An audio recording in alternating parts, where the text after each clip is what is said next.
So, okay, great. So as we always do, Samantha, our tech person, is going to record the meeting, and if there are any tech issues, I'm sure Samantha will be able to help us. So welcome again. It's November 7th, but it feels like it could probably be July 7th if you're in New York City.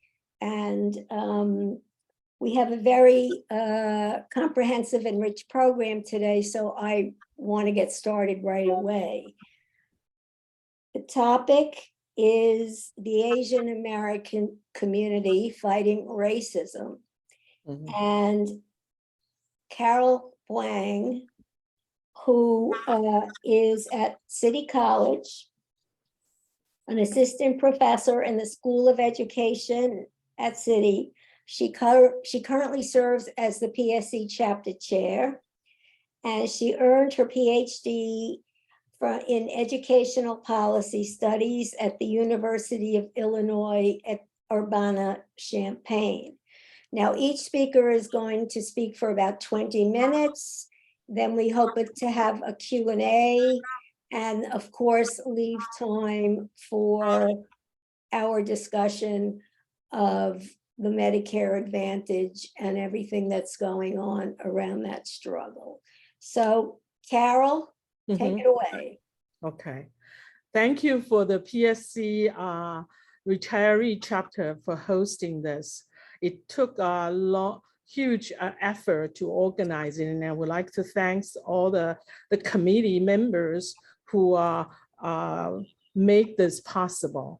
And we are very appreciative of all this effort that you put in, and hope that we will gather together some momentum to fight this violence against Asian in the city.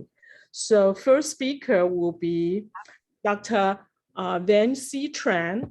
He is an associate professor of sociology and a deputy director for the Center for Urban Research at the Graduate Center of the City University of New York. He was born in Vietnam and grew up in Thailand before resettling in New York City as a refugee. He received his BA in sociology from Hunter College, so he's one of us, and his PhD in sociology in social policy from Harvard University. His presentation will focus on Asian American and racial discrimination during the COVID-19 pandemic. Go ahead. Welcome, Dr. Tran. All right, thank you, Carol, and to the PSC CUNY retiree chapter for this very, very kind invitation to present my work. I'm going to share my screen before I start.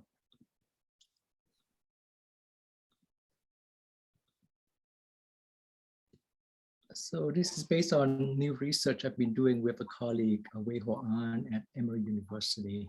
So it is not surprising to anyone on this call to know that there has been a swelling of anti-Asian hate in New York City, but also beyond. Incidents like Michelle Go and also Christina Yuna Lee earlier this year in 2022 shook us to the core because we were shocked that at a city, in a city that is as inclusive as ours, these incidents are still ongoing despite a year and a half of the pandemic behind us. And that really led us to the research that we're doing right here and right now. When you think about the national level, when you ask Asian Americans and Pacific Islanders in terms of whether or not they have experienced incidents of discrimination or hate crimes, basically 1 in 4 reported experiencing it, and maybe, as you could see here, 1 in 8 also reported having experienced such an incident in 2021 or 2022. So this is actually rather common, as we have seen across the board. When asked why they were targeted, shockingly, 1 in 5 identified Donald Trump as the reason for the anti-Asian sentiment that they they have encountered more than racism and the COVID-19 pandemic. And that really is the core of what we're going to be showing you today, which is the impact of political messaging and rhetorics on anti-Asian hate. In our paper, we are going to focus on the concept that we defined as pandemic discrimination, the mistreatment of individuals, especially racial minorities, due to them being perceived as potentially infectious during a pandemic, regardless of the facts, whether or not that is true. And this is measured using what we call an everyday racial discrimination scale, which is actually rather widely adopted in public health. And I'll come back to this scale in a second, but really what we're trying to highlight here with this research is the role of pandemic discrimination and how it affects Asian Americans, but also place them into context and conversation in comparison with other racial minorities in the US. And specifically, we asked how discrimination affects different types of groups, how it has evolved over time, and how political context shapes discrimination. To measure discrimination, we are using what we call the everyday discrimination scale, and specifically the survey questions asked. Have any of the following things happened to you due to people thinking you might have the coronavirus since the date of the previous survey? And the four measures are: you were treated with less courtesy and respect than others, you received poorer services than others, people acted as if they're afraid of you, and you were threatened or harassed. Those of you who are working on kind of, a research on public health would recognize this immediately as the everyday discrimination scale, except that this question specifies specifically whether or not you have been experiencing this event due to people thinking you might have the coronavirus, which is why we call this pandemic discrimination and not just everyday discrimination. We use a standardized index of perceived discrimination, and the Cronbach alpha is 0.79. This is just a way of systematizing across the four measures so that we have a summary measure that captured this idea and this concept of pandemic discrimination. What we are trying to contribute to prior work is basically identifying long-term trends over time for different race and gender subgroups, but we also will argue that political leadership does matter. And in particular, we're going to focus on two events that were consequential. March 16, 2020, when the Chinese virus tweet went viral, and then March 16, 2021, when we had the Atlanta spa shooting, which happened under the Biden administration. And we're going to argue that responses to such incidents really mattered in terms of affecting people's perceptions of discrimination. The data we use draws from the Understanding America's study by USC, which is a national sample across basically 27 waves from March 2020 to May 2021, based on address-based sampling of 7,968 respondents from a diverse range of racial and ethnic backgrounds. The data is publicly available for those who are interested in looking into this, and the website is linked here at the bottom of the slide. So let me take you back to 2020 when the pandemic first emerged. As you might remember, January 21st of 2020 was when the first confirmed US COVID case was in the US. And then by the 31st of January, WHO declared a global health emergency. And by the 11th of February, public health researchers were urging the use of coronavirus and or COVID-19 virus to avoid associating the virus with a particular national origin and or ethnicity. But of course, on the right-hand side of our political spectrum, people like Mike Pompeo tweeted about the Chinese virus on March 7, marking the first time that the phrase the Chinese virus was used in public discourse by elected officials. And then by the 8th of March, people were also tweeting about the Wuhan virus. And by March 9th, the next day, you saw an 800% increase in the use of such terms in the news media. And a week after, on March 16, 2020, Donald Trump tweeted about the Chinese virus, marking the first time that a sitting president would associate this virus with a particular national origin, despite the fact that public officials have been urging against it. And this is why March 16, 2020 is actually important and consequential in our analysis, as you will see. Independent of our work, other researchers also documented the rising association of the COVID-19 and the Chinese virus. But as you note here, the dotted line rose dramatically as the number of hashtags mentioned COVID-19 as the pandemic unfolded.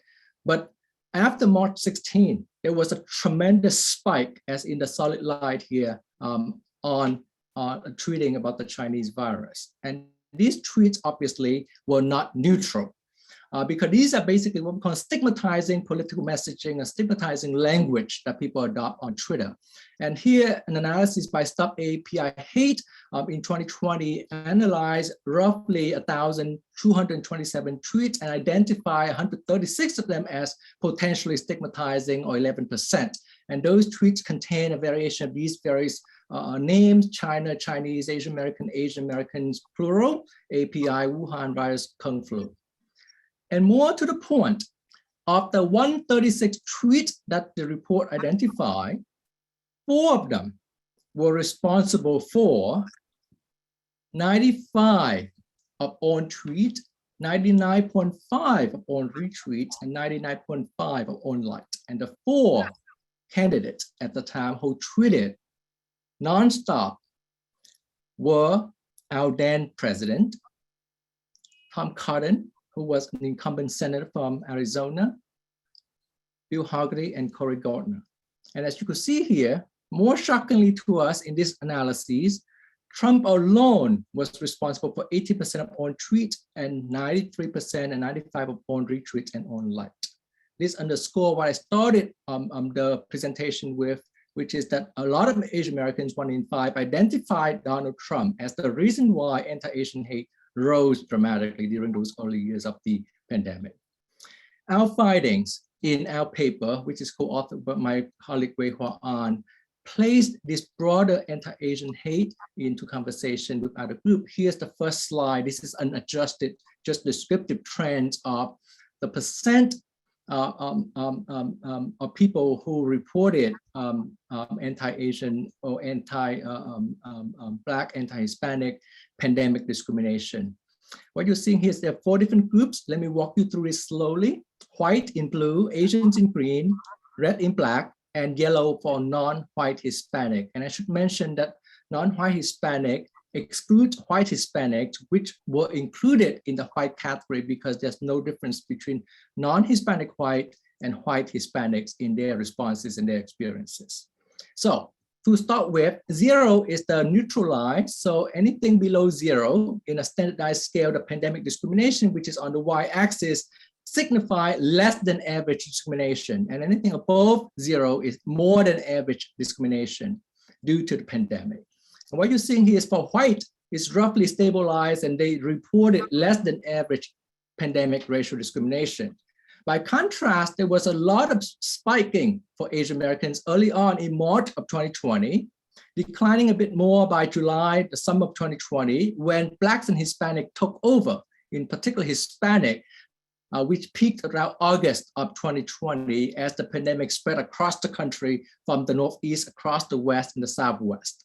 And then there's some more fluctuation such that by November of 2020, what you're seeing here is a slight decline for Asian Americans, still very, very high compared to white, and very, very high levels for Hispanics, which continue past November 2020. So we are documenting here persistently high pandemic discrimination for all racial minorities, not just Asian. And this is important to underscore because the narrative has been that Asian Americans were attacked. They were, but other groups were also experiencing this impact as well. This slide shows you basically race and gender subgroups for Asian, Black, non-white, Hispanic, and the 0 line right here, the red line, is basically the reference line, suggesting that that is basically the baseline for white in the sample. And these models control for all types of variables like gender, age, immigrant origin, so on and so forth. Underneath the slide, you can see here, because obviously these factors could explain why a person might experience more or less pandemic discrimination. But the bottom line for this slide is for every race and gender subgroup, they reported heightened level of pandemic discrimination compared to white when controlling for everything else. That could explain that heightened sense of discrimination. The next slide shows you the difference between the earlier wave and the later waves of the pandemic. So by early wave, we're looking at the blue dot and the later waves at the red square. So this is showing you a shift, which is a reduction in the perception of pandemic discrimination among Asians over time. and an increase for Blacks, and a significantly more increase for non-white Hispanic. And what you are seeing here on the right-hand side by race and gender is Asian female and Asian male both reported a slight reduction, although not statistically significant, between the earlier waves and the later waves of the pandemic. For Black females and Black male, there was not a major difference, but as you could see here, Black male reported more discrimination compared to Black females. And for non-white Hispanic male, it was off the chart, the shift between the earlier waves, which are the first 3 months of the pandemic, from March to June of 2020, compared to the later waves of the survey, which went beyond June into May of 2021. The next slide really brings us to the core of the argument we're trying to make here, which is political messaging really matters. So what we're seeing here is the immediate impact of 2 events. One, the Chinese virus tweet by Trump on March 16 of 2020, and the other, the Atlanta spy shooting in 2021, exactly 1 year later, on the exact same date, March 16. And what you're seeing here is right after the March 16, 2020 Chinese virus tweet, Asians reported significantly heightened sense of racial discrimination due to the pandemic compared to white, Black, and Hispanic. Only Asians experienced this spike, if you will, which captured again what we are feeling on the ground at the time. But after the Atlanta shooting, there was no corresponding rise in anti-Asian perceptions of racial discrimination due to the pandemic. And that contrast, we argue, has everything to do with political leadership. Why? March 16, 2020, the messaging came from a sitting president who was anti-Asian Americans in every single way. Whereas March 16, we were under a different administration, the Biden-Harris administration, and the response was swift and immediate. In 3 days, Biden and Harris went down to Atlanta to visit and spend time with different community groups. And more importantly, he said here that our silence is complicity.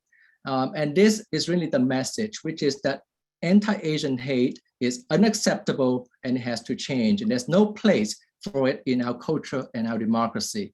And this condemnation was really important in our argument for why we didn't see the spike after March 16, 2021. And moreover, that eventually led to the passage of the COVID-19 Hate Crimes Act. As you remember, the Senate voted 94-1 in support of the act, and the House voted 364-62. And by May 20, 2021, the Biden signed this law into effect. Now, let me just draw your attention to the Senate vote for 1 second. 94 versus 1 in a deeply polarized and politicized environment of DC is a tremendous accomplishment. And this speaks to, again, the power of political leadership in shaping our responses to these different incidents. Of course, we have no control over the Atlanta spy shooting happening, but what we do have control over is the policy response and how we deal with these national incidents of tremendous significance affecting specific minority communities. Let me end now by concluding in a few moments what we have found here by placing this into the broader historical context of our history on anti-Asian American. Of course, this is just one final episode in a long history of anti-Asian racism. You will not be surprised to learn that in 1871, the Negro Valley lynching incident basically was one of the largest mass lynchings in US history, where 17 Asian men and boys were declared dead. And this is really shocking because the local leadership were aware that the lynching was going to happen. Again, let me emphasize this is 17 Asian American men and boys, not Black men and boys. But the LA leadership at the city level at the time ignored it and looked the other way, such that this lynching actually happened. A lot of people don't even know about this lynching because for a long, long time it was hidden from our discussion about history until a lot of very, very smart historians went into the archives and dug it up. And now it is well known across many, many Asian American circles. But this is important to, again, bring to light in the context of what we have just discussed. In 1875, we have the Page Act excluding Chinese women from entry into the US. 1882, the Chinese Exclusion Act excluding Chinese laborers into the US. And of course, in 1885 and 1887, at the height of the Chinese exclusion era, if you will, there were at least 2 massacres whereby lots and lots of miners and laborers were declared dead, all of them Asian Americans. Here's an image of the lynching incident in LA the day after. And you can get a sense of, the aftermath and the effect. If you want to read more about the Chinese massacre of 1871, you can go to that link right there underneath the picture. And here's a commemoration on the Chinese massacre in Grand Canyon.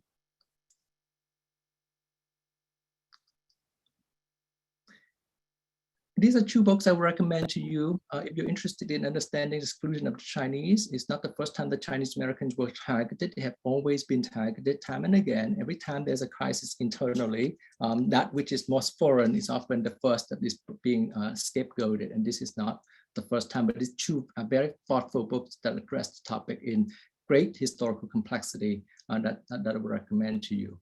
But more importantly, I want to speak to this linkage between the history of anti-Asian racism with regards to fear, racism, and xenophobia, and the idea that US Asians as a public health threat. This is not a new idea. In fact, has always been there.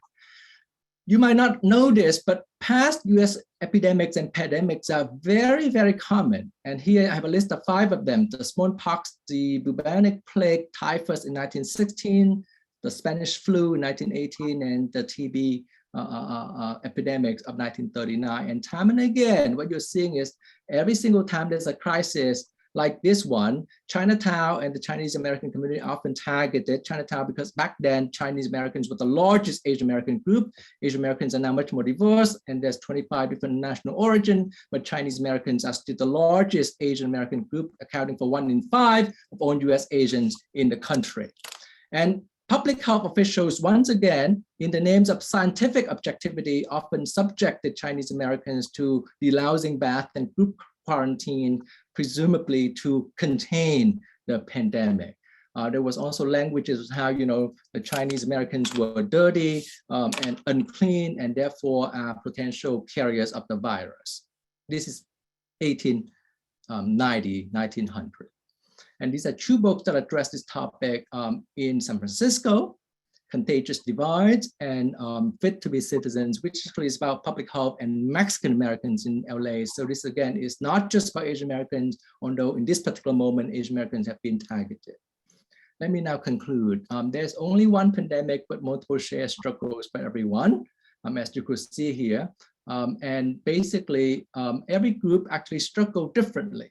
African Americans with police brutality, Asians with the hate incidents, and Latinos with the border crisis. And the question, hopefully for the panel, as we move forward with the discussion and Q&A after our presentation, is how can we create inclusive political leadership such that we can prevent or at least respond appropriately for incidents like this in the future. And with that, I'll end here. By acknowledging the research by USC, which made this possible for our analyses. And I look forward to your reactions, comments, and questions. Thank you again for having me today.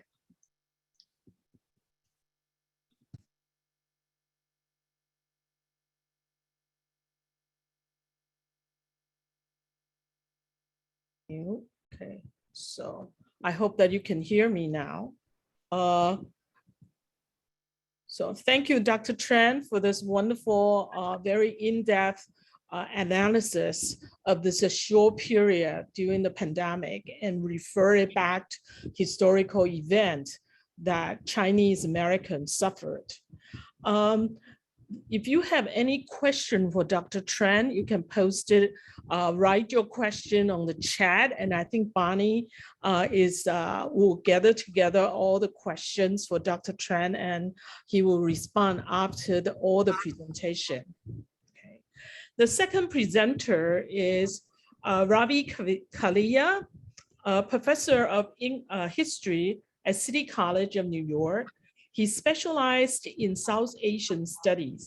He's one of the key authors of Asian American Research Institute of CUNY's public statement in March 2021, speaks out against anti-Asian hate, call out CUNY and historical systematic neglect of Asian American issues.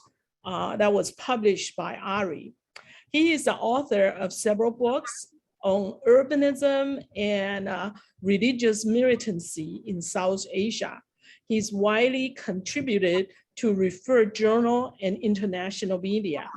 Today, he's going to present CUNY's Asian American Research Institute and its role in CUNY's new Black Race and Ethnic Study initiative. Okay, so welcome, Dr. Kalia. Thanks, Carol. My inclusion in this panel was a little late, and that may explain why my talk is a little convoluted. And I had a conversation with Anne, and she was trying to straighten me out. And I said, you know, I thought this was going to be on something like on the Asian, violence against Asians. So, you know, then I had to reconfigure the situation. But before what I would like to do is to look at the Asian situation in the larger, broader context of racial disharmony in the United States, which has spiked clearly for every group, not just for the Asian groups, sort of thing. I mean, it is remarkable that Jewish brothers and sisters are thinking about exiting out of the United States. I mean, you know, who would have thought this country would come to that point? But there are other groups who feel distressed and you know, feel unsafe. But before I say anything, there is one person in the audience that I would like to recognize, without whom I probably would not have had a 30-year career at City College, and that's Erwin Yelovich. I see him, I sent him greetings, but as a labor historian, he was not only a wonderful colleague, but also a very sane and sober voice when things become too excited and messaging gets, you know, crosswired. As Carol pointed out, we worked on at ARI after the events in Atlanta, and we put out the statement. You can secure that statement by going to the ARI website, and I will put it here. I already put it in the chat. Oh, you did it. Okay, excellent. And I will also be making references to few things. So if you need a document to that effect, just shoot me an email and I will be happy to do it. I couldn't get everything together because at the last minute, my wife also came down with COVID. So we are living in a very disoriented house right now. Being in the medical field is not always very safe. But before the coronavirus spiked, the history of violence against the Asian goes back to the beginning of time. Asian women were prohibited from coming into the country by law in 1875. Then there was Exclusion Act that came in 1882. There was disenfranchisement, denial of citizenship, so on and so forth. But in spite of all of that, the Asians continue to,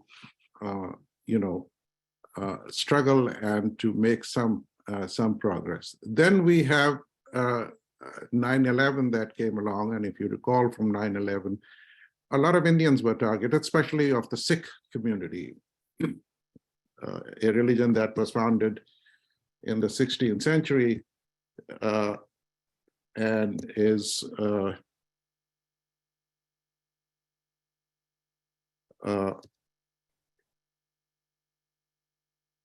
hybrid of Islam and Hinduism. And again, the founder, Nanak, was trying to achieve some sort of a harmony between the two dominant communities Hindus and Muslims in India. And so Sikhism was born in the 16th century. There were other offshoots that came out around the same time, like Kabirism and so on and so forth. But immediately after 9/11, the Sikhs became targeted largely because of the fact that they somehow resembled, or in the eyes of those who perpetrated the violence, in their eyes, they were viewed as Middle Eastern.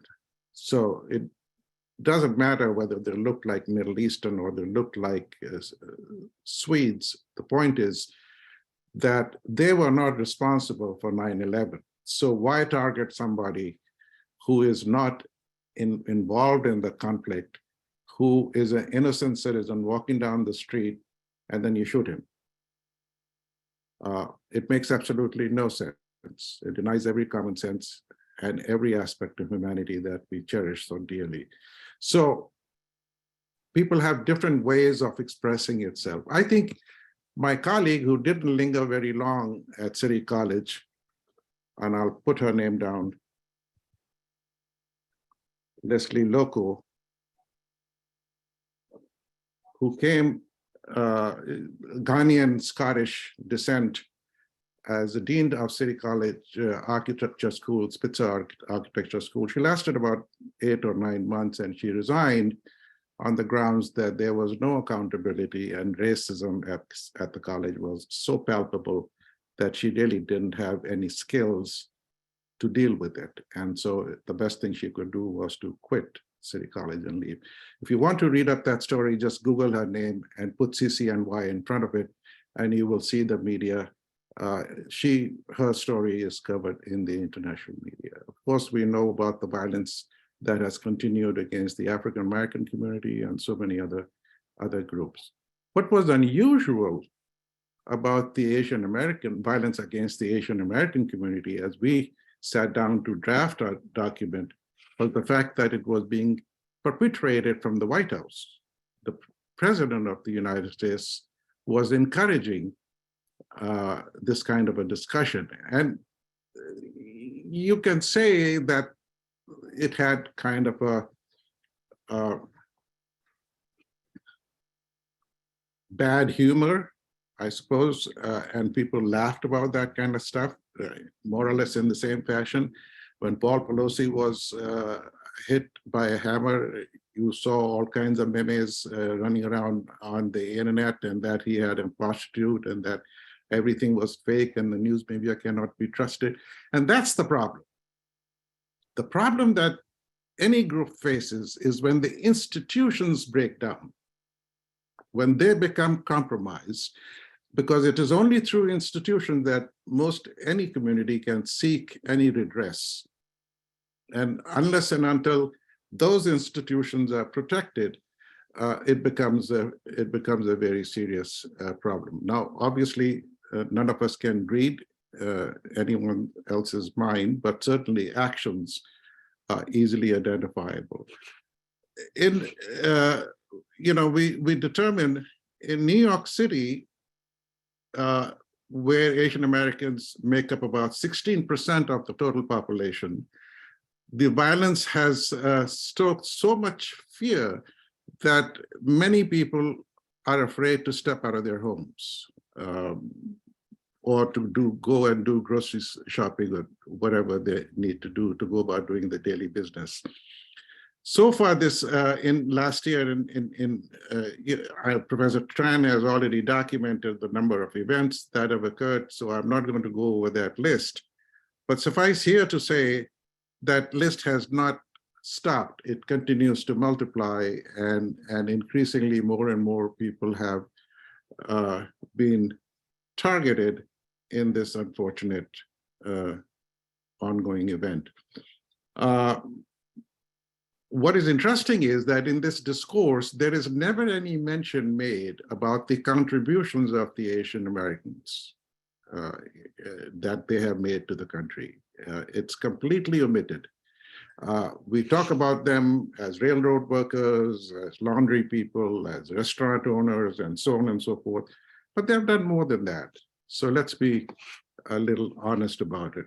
So And their contributions have been widespread, comprehensive, and significant, ranging from building railroads, as I mentioned a minute ago, farming in California, in Long Beach, Seal Beach area, where I lived for 17 years, once upon a time, in my earlier incarnation, and serving in armed forces as well. Innovations in science and technology to fighting against pandemic. I mean, these are outsized contributions, considering they constitute merely 5.6% of the American population. You saw with your own eyes during the pandemic, most of the doctors were of Asian descent who were on the front lines. I'm not saying they were the only ones, but I'm saying a large number of Asian doctors were involved in trying to treat patients who were coming in. And my wife works at Montefiore Hospital, and they lost a number of doctors as well in the early months of the pandemic. And still, Asian Americans have a regrettably, what I might call documented history of being victimized by hate and discrimination as the COVID-19 pandemic unfolded in early 2020. And as Professor Tran has pointed out, it was politically driven by and large. It became, people were looking for a scapegoat. And there was a kind of a gallows humor, you might say, in singling out the, like saying Wuhan virus or Kung Fu virus or Chinese virus or something like that. It always produced a little laughter. And that is disturbing. I mean, this was not a laughing matter. This is a serious matter that you are labeling everybody, who is of Asian descent and who looks like an Asian as if he or she is responsible for the virus, and that has continued.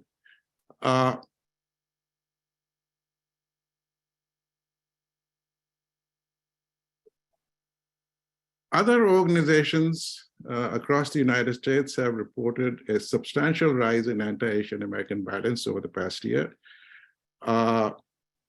Stop AAPI Hate, which is Asian American Pacific Islander Hate Coalition, of nonprofits, organizations, and educators who have committed to fighting hate violence against Asian Americans. I think the efforts by the Asian community are not, I fear, let me put it this way, I fear that unless the Asian American community presents their arguments and their case in the context of larger violence in our society, which has certainly escalated, I don't think there will be much of a redress as far as the Asian American community is concerned, or any other group that would like to go it alone is not going to work. I think now there is a sufficient evidence to demonstrate that the other groups have also been victimized in one form or the other. And I think we have to go back to MLK model of trying to build bridges and connections where people came together and were able to do it. Now, this problem has accentuated as a result of civil rights in a sense of irony, because until 1965, the immigration laws were much more biased towards in favor of European countries. The 65 amendment to that act allowed people coming in from other parts of the world, which has now clearly diversified the population. So to some extent, these feelings and sentiments are also being driven by demographic fears, what I call demographic fears, especially when there is a suggestion, as had been quoted by several organizations, that by the year 2050, the white population will be in the minority. They may well be in the minority, but by the year 2050, but well into the next century, they will still enjoy the polarity of, in America. So it's not that they are going to lose power. It is simply that you have a much more diverse canvas to work with. And so if we are going to elect leaders and we are going to support leaders who are singly oriented in one particular group or another, then I don't think they would be the right leaders to lead the country into the 21st century with such a diverse population in culture, in people, in habits, in food, and so on and so forth. So, so demographics are playing, in my thinking, demographics are the driver to some extent. And whenever that situation occurs, there is always a search for somebody to blame, and the Asian American community comes up on the top.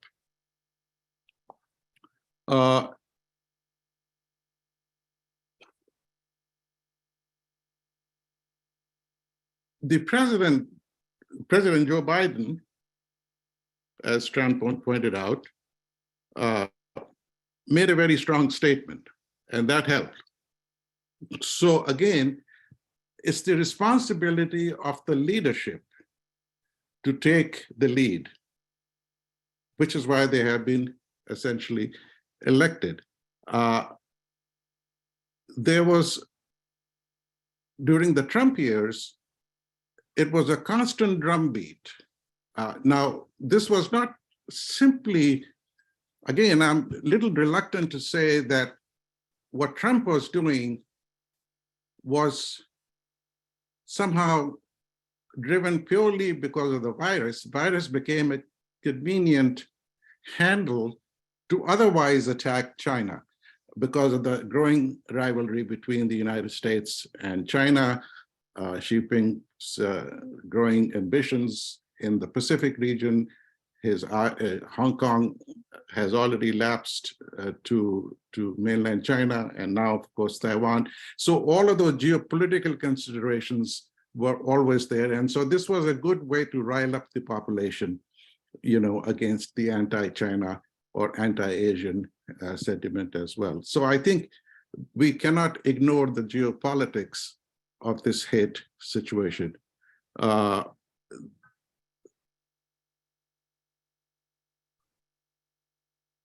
Broadly speaking, I mean, historically speaking, and I think Irvin can speak to this much better than I can, the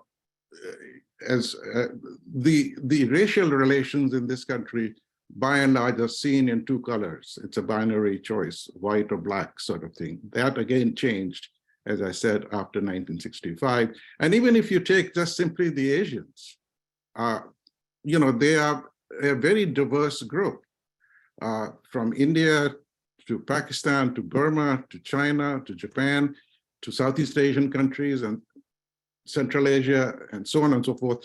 So the diversity of Asia is wide-ranging. And to lump them together is a very, very difficult task. So we saw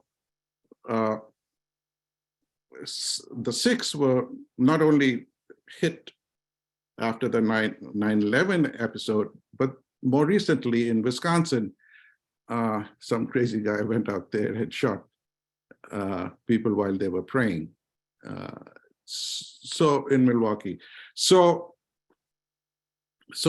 I think at RE we have come to believe that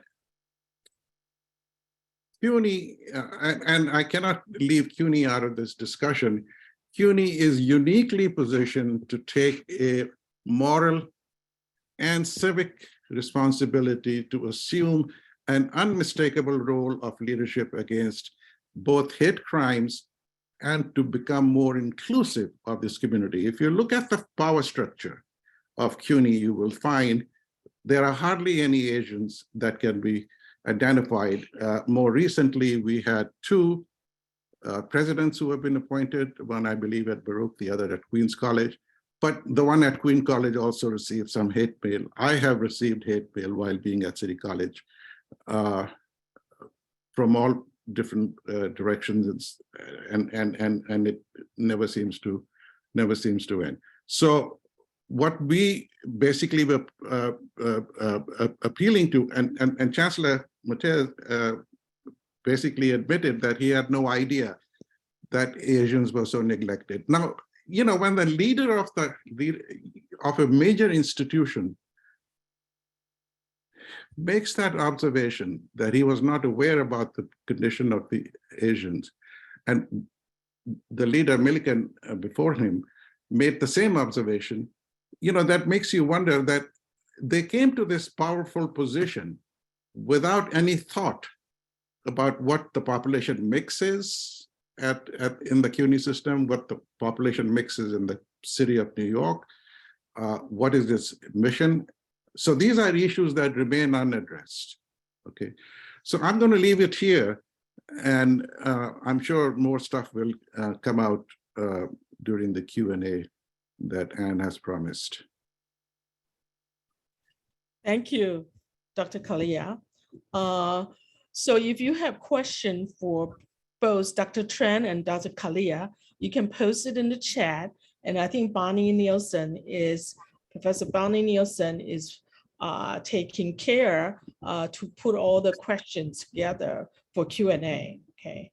The next. Actually, we prefer if you wait until the end and raise your hands, and then you'll get to ask the questions yourself. Oh, okay, okay. Maybe that could do. Okay. The next and our last speaker is Elaine Chu. She's a former Manhattan prosecutor and a scholar in criminal law. She is an inaugural chairperson of Anti-Asian Violence Task Force of Asian American Bar Association of New York. And she's a professor of law at St. John University. Her presentation is on spike in anti-Asian American racist incidents in New York City, based on the task force's latest published report called Endless Tide. She will also comment on anti-Asian hate in social media. I will maybe, Dr. Chu will share the report at the end of her talk, or I could share it. Thank you.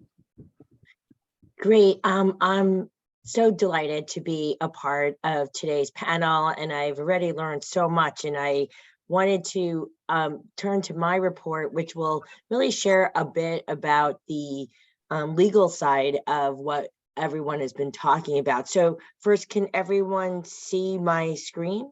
Yes. Okay, great.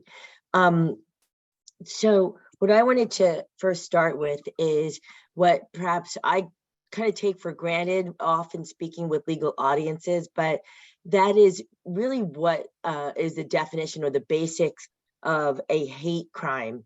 And so let me just say this: hate crimes are, first of all, I find a very unique space in our criminal laws in the United States.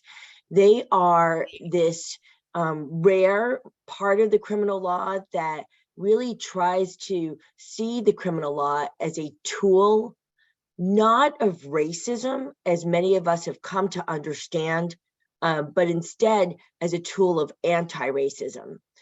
And what it tries to do is to take criminal laws and to basically penalize and address in a more, I guess, heightened or serious fashion crimes that happen because of some race-based belief or gender-based belief or an age-based belief.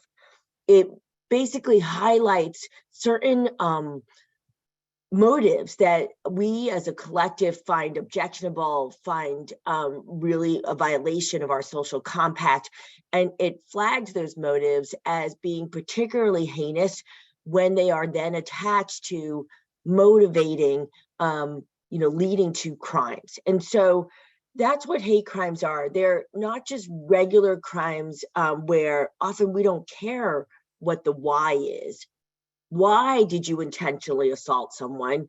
We actually usually don't look into the why, at least we're not legally required to, so long as it was intentional, so long as it caused a physical injury, that in and of itself is enough to be an assault. But when we have assault as a hate crime, as we do in New York State, we have to prove that it was intentional. We have to prove that it caused physical injury, but we also have to prove that the reason why anyone formed that kind of purpose is because of a race-based belief. So I say this because at once, as I listened to Dr. Tran, I realized that the study that we did was at once more narrow. We were not just looking at a refusal of service, for instance, because of a suspicion you had COVID, but we were looking at specifically criminal acts, things that we otherwise know as crimes, like assaults, like attempted murders, like destruction of property. But we were also in our study looking at something a bit more broad than what Dr. Tran was studying. We were not limiting the beliefs that we objected to as only a belief whether you have COVID, whether your intended target had COVID, but more broadly, for instance, whether or not you blamed your intended target for starting COVID or spreading COVID or being the source of the COVID-19 virus. And so that's what we were doing. And so let me turn to what we were doing with kind of the scale of our report. We decided to focus specifically on the 5 boroughs of New York City, and we decided to focus on specifically anti-Asian beliefs motivating crimes. And we also limited our study to the year 2021. But here what you see are some numbers that actually are published by the New York City Police Department, the NYPD. You'll see, as Dr. Tran was talking about, that these increases in anti-Asian hate crimes actually started back in 2020.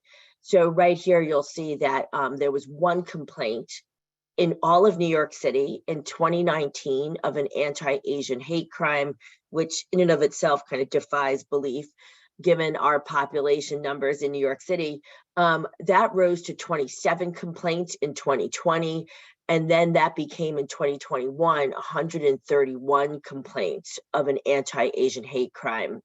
Again, putting all that together, what we basically see is, as absolute numbers, perhaps not the most outrageous or extreme numbers, but as a percentage, a really alarming rise. The arrest numbers kind of followed suit. In fact, the arrest closure rate of these cases is actually like decently high. My next slide here really shows something that really, I think, highlights the difference between what we were studying and what Dr. Tran's really informative study was studying. This set of lines really is, again, based on NYPD numbers. This is indeed a graph that I think the NYPD has published. And what you basically see here are numbers that try to capture the number of arrests and complaints based on different kinds of race motives. And this chart, this graph also really extends before the pandemic to after the pandemic, from 2017 to 2021. But what the NYPD observed was that out of all the major kind of race demographic groups, Asian New Yorkers really experienced the highest number of kind of an increase in race-based crimes. When you look at 2019, the red lines you'll see are capturing the anti-Asian arrests and the anti-Asian complaints. And while certainly lots of other race demographics were also experiencing and continuing to experience hate violence, it was particularly remarkable, the rise in anti-Asian hate violence. So what we decided to do with all of those parameters, all of the information put out by NYPD, was to study the question at the front of the slide presentation, which is, what happens after you report your hate crime? And what we realized we needed to do was first to make a list of, well, wait, how many reported possible hate crimes against Asian New Yorkers are there? How many occurred in the year 2021? And for us, we decided to use really a number of sources We certainly used the NYPD sources. In fact, some of the sources were created by the NYPD as a public facing data sharing project that they had. So that was helpful to use some government sources. But we did not limit ourselves to government sources. We actually also used media sources, and we made a deliberate choice, really limited by our resources. We're an entirely volunteer group, to use mainstream English language media sources. But what we basically found was that there were numerous articles in media that would often have a sentence that stated this attack was a possible anti-Asian hate crime. Here was yet another possible anti-Asian hate crime. The reason why we took any such incident described in media as such into our list was because we knew that ordinary New Yorkers, from the elderly in our family to my law students, that this was where we were as Asian New Yorkers living here in our communities. This is how we were making our list. And these media sources were often the sources of then the fear and the terror that spread throughout our community. So we counted 299 incidents, a very different number than NYPD's number, because we looked at both the government sources and the media sources. So 299 incidents that are possible anti-Asian hate crimes in 2021 in New York City. Here's a couple of, I want to say observations. I'm then going to point out a few common patterns that should seem familiar, especially with those who kind of have a sense of crime, criminal prosecutions. And then I'm going to end with some new insights. So here's a couple of quick observations. The month-by-month breakdown throughout 2021, you'll see, was pretty unevenly distributed. And again, in agreement with Dr. Tran's work, you'll see that there was a real uptick in the spring quarter of 2021, particularly in March, April, and May, and then a steady kind of number throughout the rest of the year.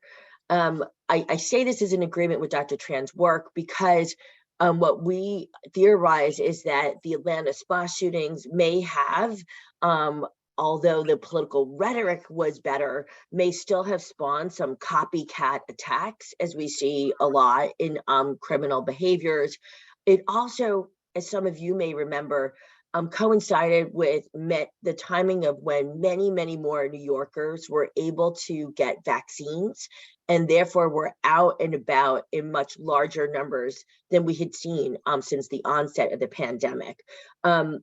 Here's another observation. If you had to guess which borough experienced the highest number of the 299 incidents, you'll see that 57% of the incidents we counted were occurring in Manhattan, followed then by Queens, followed then by Brooklyn. And a lot of people also were, I think, set in thinking that many of these incidents and attacks were occurring where you would find many Asian New Yorkers living. And while that is true, what was interesting, I'll share with you, is that the precinct that had the highest number of attacks by far was actually not Manhattan's Chinatown, not the 5th precinct. That precinct actually came in second. The first precinct was actually Midtown South in Manhattan, where, for instance, Times Square is located. And I just say that here, well, we could think together about, why some of that was the case. The other observation I want to share is that there's been a very strong narrative, particularly in the media, but even in community beliefs about this crisis, that many or an overwhelming majority of the victims have been female. But you'll see here that what we saw was that it was fairly evenly split. The majority, 55% of the victims were female, but a healthy 45% were identified as male. And so it wasn't as lopsided as we may have been led to believe. The other quick here is looking at the ages of victims. Here you'll see that again, there was a bit of a narrative out there about there being many elderly individuals who were attacked. And there was, I think a disturbing number, 6% of the 299 incidents, right, did have victims who were above the age of 70.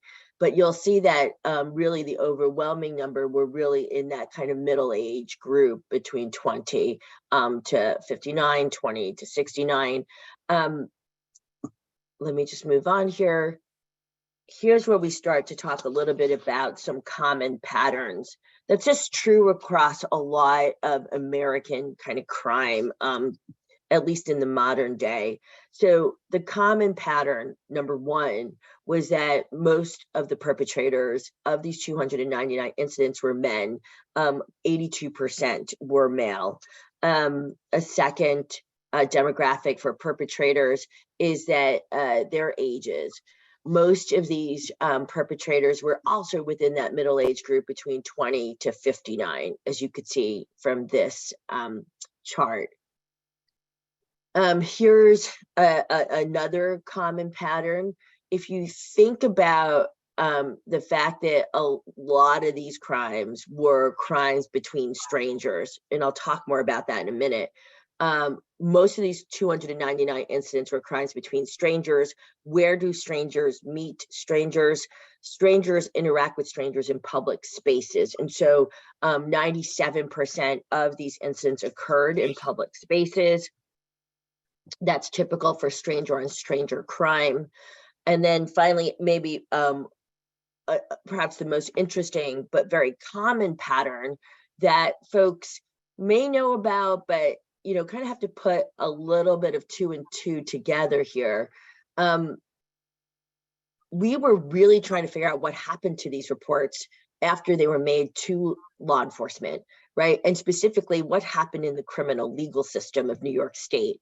And so what you'll see here is what I call the common pattern of kind of like the funnel effect. 299 incidents were reported by victims, eyewitnesses, right, to law enforcement in 2021. 130 of those incidents led to at least one arrest. There were a couple that had multiple perpetrators, so they had multiple arrests. Out of those 130, NYPD then hands those cases over to our local prosecutors, right? And the local prosecutors then decide whether or not, as lawyers, to bring hate crime charges. And that dwindled down to the number 42. Out of those 42 prosecutions that involved hate crime charges, to date, 15 have ended with a hate crime conviction. This narrowing or funnel effect is very typical for all crimes, hate crimes, non-hate crimes. It's particularly narrow for hate crimes.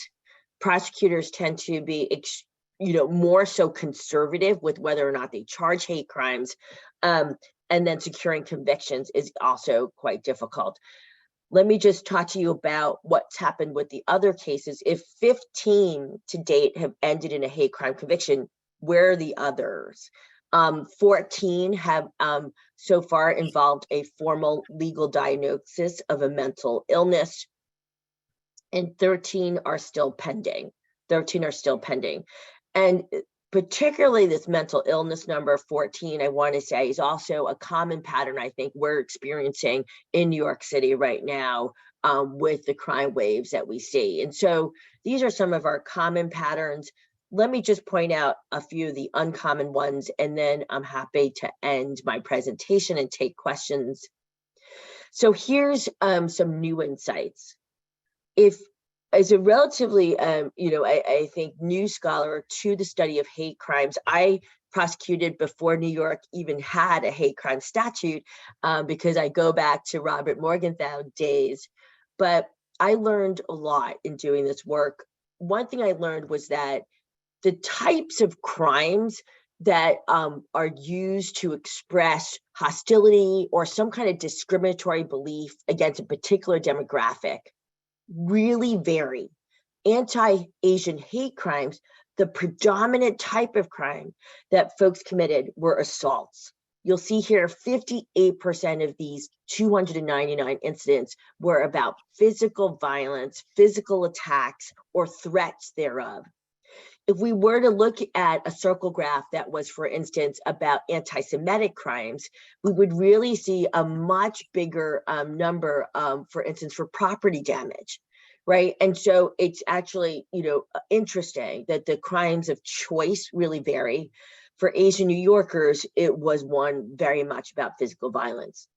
Another insight that we gained was that an appalling, incredibly frightening number of the 299 incidents were what we would call, and I put this in quotes, random, because clearly they're not random. We think these are race-based motivated acts, but they were random in the sense that they were unprovoked, in that these attacks occurred really between, as I said, strangers. But let me be clear here. I don't mean strangers as in like a perpetrator and a victim who don't know each other's names. I mean strangers in the sense that they didn't have any relationship with each other. They were not vendor and customer. They were not landlord tenant. They were not neighbor neighbor. They literally had no connection with each other. And they also had like no interactions with each other. They were, as many of us in New York are now, really afraid of, unprovoked, not, following any kind of conversation or any kind of physical behavior. And that was really a pattern that we saw as well. And then my final last new insight here. How do prosecutors decide which one of these cases, as they do that funneling, narrowing function that they are responsible for doing, how are they deciding which cases to bring charges in? They have an overwhelming number, as you see, 31 out of the 42 prosecutions, they prefer, they really zero in on slurs and profanities and anti-Asian sentiments that are stated at the scene of the crime. And if you don't have that, your odds of having your attack being pursued as a race-based crime really falls off, really decreases. There were only 9 prosecutions that were really based on other parameters, like there was this one perpetrator who for 2 hours went around Midtown Manhattan punching Asian women, right? And so other, really, I think, convincing, persuasive evidence of race-based motive. But I'll point out the zeros. There were no prosecutions that were based on, for instance, any deep investigation of the social media posts, again, thinking about Dr. Tran's work, any kind of associations that a perpetrator may have had with hate-based groups. There were none that were based on the location of attacks. We have some equivalencies often in hate crimes, a Black church, a synagogue, a gay bar, right? There are for some other demographics in hate crimes, I think some real associations we make with the location of the attack. That is not true for anti-Asian hate crimes. Even after the Atlanta spa shootings, we do not see prosecutors thinking about nail salons, boba tea places, takeout restaurants, massage spas as being a telltale sign, perhaps, of race-based motive, even though they are, somebody mentioned laundromats, common places where you will find lots of Asian people. And then finally, there was no real use in prosecutions of the lack of provocation that prosecutors really are queasy about using as evidence. So I'm going to end with this slide. I will also throw into the chat a link to our report that is 100 pages, much longer. But I end here because in the report, we make a lot of specific suggestions as to next steps. And I want to be very clear as you look through these suggestions, we continue to work on these suggestions, but I want to be really clear. The Bar Association, the task force that I'm leading, we are not advocating for more jail for Black and Brown people as the solution to this crisis. This is a much more holistic, I want to say bipartisan, across the political spectrum, deep look at what's happening in the criminal legal systems, and what can we do better to address hate and violence. And you'll see here, for instance, even advocacy and support for restorative justice, alternatives to incarceration options. We still have hope that the criminal law can be a tool for anti-racism, and I thank you for your attention today. Thank you very much, Elaine Chu. So looking at both Dr. Tran and Dr. Chu's report, that we know that Asian American facing huge difficulty in conducting research. There's no disaggregated data. For instance, who are those assaulted and what are the media attack in a specific ethnic group? So Asian American term was created in the 1960s to lump huge amount of the global geographical area into one ethnic groups. So we are very different and very diverse. Without the disaggregated data, it's very difficult for us because like tomorrow, this exit data, voting exit data, there's no Asian data. So we constantly struggle with the data from the government that we need to do research.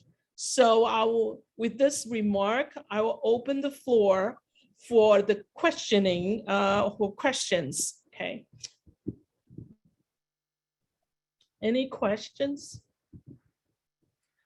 Okay, raise your hand, okay. Marcia first. And Okay, then Michael. thank Mhm. I wanted to say that last July, I attended the AFT convention, which represents, over 500,000 people, et cetera. And they passed for the first time 4 resolutions, and I have the link on in the chat. And the resolutions are, one is addressing the needs of the AAAPI union members and community. And it's about, addressing the needs in terms of educating better and developing policy and integrating curriculum into the standard public school.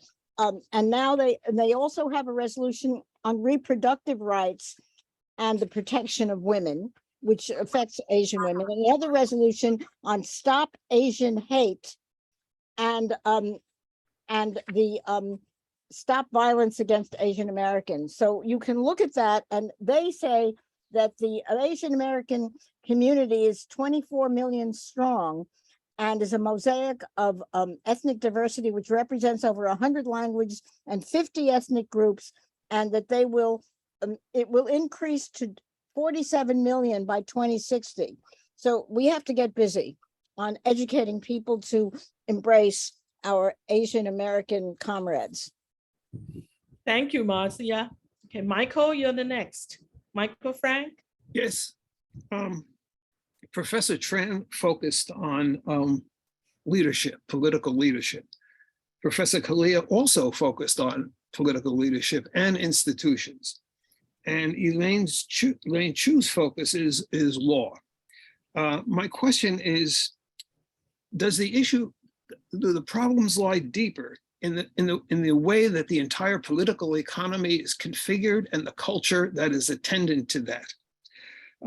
Elaine Chu used the expression, our social contract. Again, does the problem lie at a deeper level? And is it this level that gives rise to the scapegoating that Professor Kalia mentioned and the displacement of problems and frustrations? You want me to respond to that? Yes, go ahead, Ravi. Did you want to take a shot at it, or I'll follow you? Excuse me, before we go to your question, Mike and Elaine, I just wanted to make sure we don't forget to remind people that Carol Huang is going to be leading a tour of Chinatown on November 15th. And there's still time to sign up for that. There's still slots, and we'll put the link in the chat.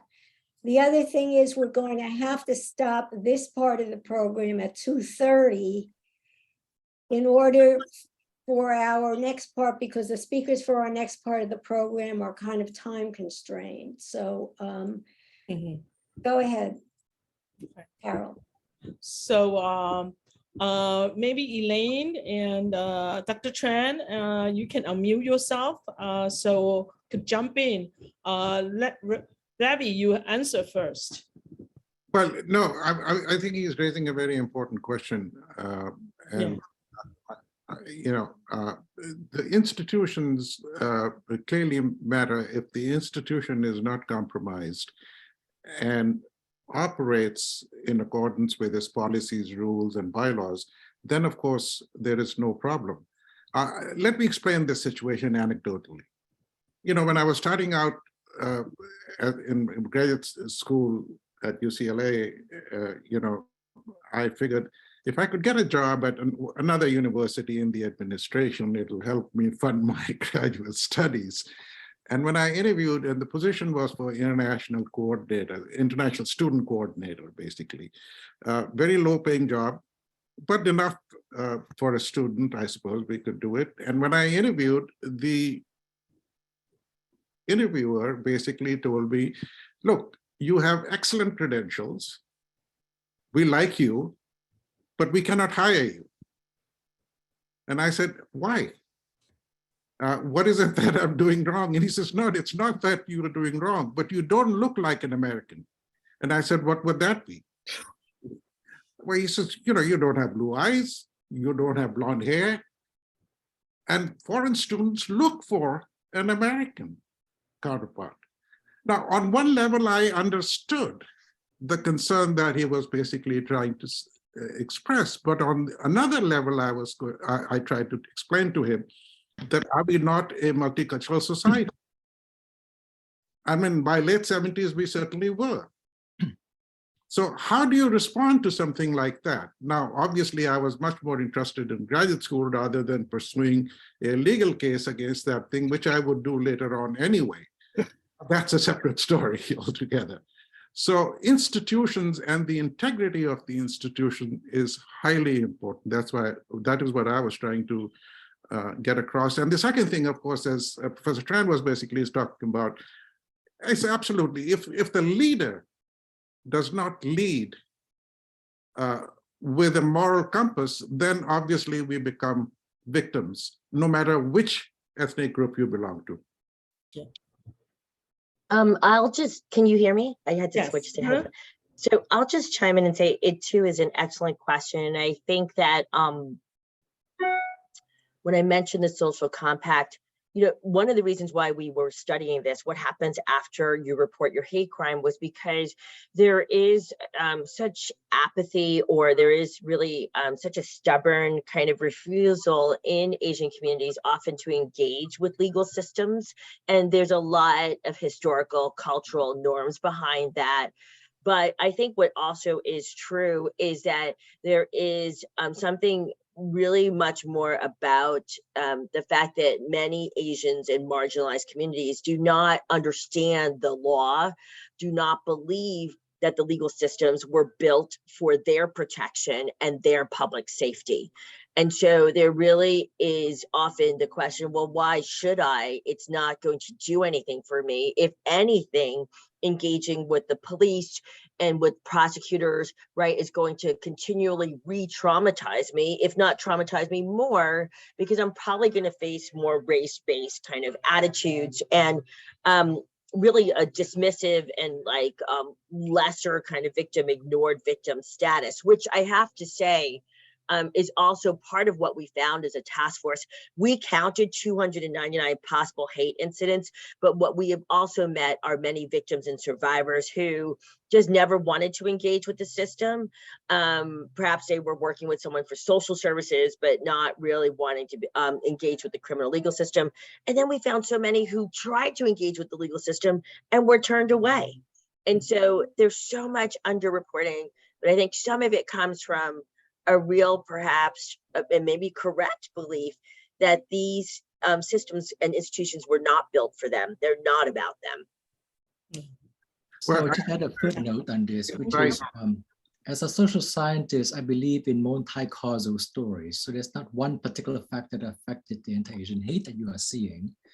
At the individual level, certainly biases and prejudice are motivating some of the assault that you heard and saw from Elaine's presentation. At the structural level, we have racial inequality and structural racism that are motivating all types of biases against different groups, including Asian Americans and Black Americans. And then at the law and policy level, that's where change can happen. That's where leadership can come in. And that's where resources can be devoted into the fight against anti-Asian hate and anti-Asian racism. And that's, I think, the direction that we're going in, which is engaging community members, community organizations in this collective endeavor of pushing back and saying, and this is actually very, very common among the younger generation of Asian Americans, the status quo is not acceptable and it's time to change. And we must change as a society, as an institution, and as a group of elected officials. And I think that's where we're going next. And I'm very happy that PSC CUNY is organizing this meeting and inviting us to be here as part of the conversation, because, without kind of the understanding behind the headlines, we can really move forward towards a solution. And I love what Elaine showed us at the end, which is basically lots of things that we can do, very simple things we must do, and we will be a better off society and a better off city if we do them. Thank you very much. I was one of the first group of pioneer in crime reporting for Chinese press in the 1980s. So I know Chinatown very well, and I'm delighted to lead a tour on the 15th. Please register to come. So Irvin and also Jackie, please raise your question, and then the rest of the time, maybe all the speaker could answer. Go ahead, Irvin. Yes, thank you. Thank you, Kara. First, I want to congratulate the speakers, including my old friend Ravi from City College, but also Van and Elaine for presenting hard data on the actual extent of Asian American violence against Asian Americans. But as a historian, I want to broaden the issue and say that if you look at American history, it is one long chronicle of discrimination against minorities. Those minorities, some of them came from Europe. The discrimination against the Irish in the 19th century was just as vicious as anything we have seen in this century. The discrimination against the Germans in the First World War was vicious. And of course, we all know about the internment of the Japanese in the Second World War. And we could point to many, many other instances, the refusal of the country to accept Jews in the 1930s when it was clear that they were going to be discriminated against and maybe even destroyed by Hitler. It could go on and on. I don't think there is an immigrant group that has not faced this situation. And the issue, as I see it, is that if you look at these historically, you find that is the larger society that creates the problem. It is not that the immigrants create the problem, it's the society they live in. And so I would certainly support Professor Tran in saying that we have to look at means of making our society more open, more progressive, more responsive to people, and that will reduce the amount of hostility toward Asian Americans and other groups. And to the extent that our society moves in the direction of an autocratic or a reactionary society, the attacks on minorities will increase. Thank you. Thank you. Jackie. Let me unmute. First of all, let me say I really found enlightening the presentations, because I really feel like I was very ignorant about the extent of discrimination and hate that Asians face. But I want to go back to what Michael Frank raised, and in a way, Irwin. In the African-American community, this is just an analogy, they claim a radical tradition which is not about prejudice or bias or hate, but a context for that they call systemic racism, and that it's built into the political economy of this country. It's a legacy of slavery. I was wondering how you would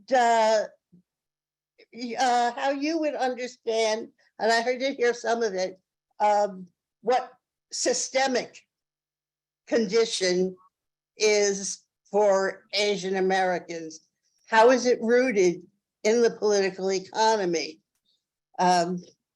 Which is not to, take anything back from all the very enlightening and disturbing descriptions of hate crimes. Excuse me, I really do hate to jump in here, and it's a great question, and I see Alfred has his hand up. Unfortunately, the people who are going to speak to us about the Medicare Advantage issue and the campaign to the city council have to begin at 2:30, otherwise they have time constraints. So I would really like to thank the speakers. Wonderful, wonderful job. And Carol for a great job moderating. Also thanking Carol in advance for her offer to host a tour.